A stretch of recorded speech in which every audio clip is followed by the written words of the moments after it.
So, can someone use your stolen AirPods? Wanna know it? Let me help you.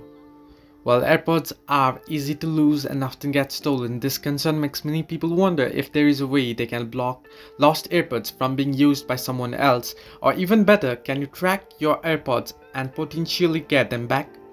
Well, the sad truth is there is not much you can do when your AirPods are stolen or lost, and this is obviously frustrating since you spend a lot of money on your AirPods and wouldn't want other people just walking away with them. However, you might not be able to remotely blacklist your AirPod or block someone else from using it. You can track them. Now there is a separate video for it, you can watch it on my channel. However, there is no way to block lost or stolen AirPods from being used by someone else.